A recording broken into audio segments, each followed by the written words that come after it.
La méthode des petits pas, c'est simplement aller pas après pas vers ce que toi tu veux faire. Au lieu de te dire oh, je vais faire 5 heures de formation aujourd'hui, 5 heures d'apprentissage d'une langue étrangère. Non, simplement un petit peu mais chaque jour. Un pas après un pas après un pas, et bien c'est comme ça que tu gravis une montagne. Un mois après un mois après un mois, et bien c'est comme ça que tu écris un livre. Et bien c'est pareil dans nos efforts. Tu fais simplement un petit pas chaque jour.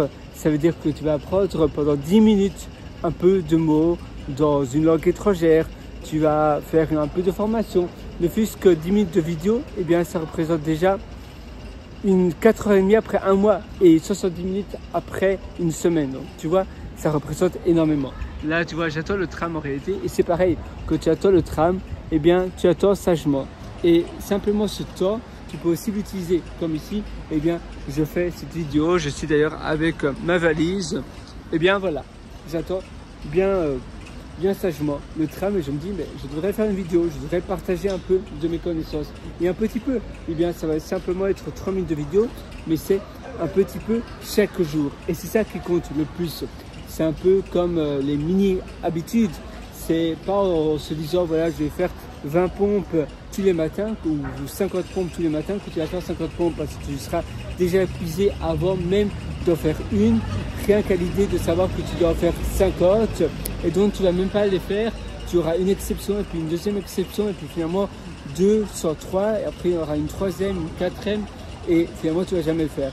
Si tu te dis simplement je vais faire qu'une seule pompe, c'est ça mes habitudes, une seule, eh bien il y aura beaucoup plus de choses pour que peut-être qu'une fois que tu es dans l'action, tu es dans le feu de l'action, tu vas en faire une deuxième, et puis une troisième, et puis une quatrième. La même chose pour laver ta maison, tu te dis je vais simplement laver la plus petite pièce de la maison, les toilettes. Et puis après les toilettes, tu as déjà la serpillière en main, tu as déjà le seau, etc. Et tu vas dire bon je vais aussi nettoyer l'eau d'entrée ou bien la salle de bain, tu vois. La même chose avec le pot de travail, tu te dis je vais simplement nettoyer une petite partie du pot de travail. Et puis tu es dans le feu de l'action, tu vas faire un peu plus.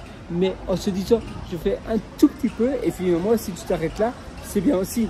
Mais souvent c'est comme ça que tu seras pris dans l'action et que tu feras davantage, mais tu ne vas pas procrastiner parce que tu auras en tête, ah oui, je fais qu'une seule pompe, je fais qu'une mini pièce de nettoyage. Et c'est rien du tout.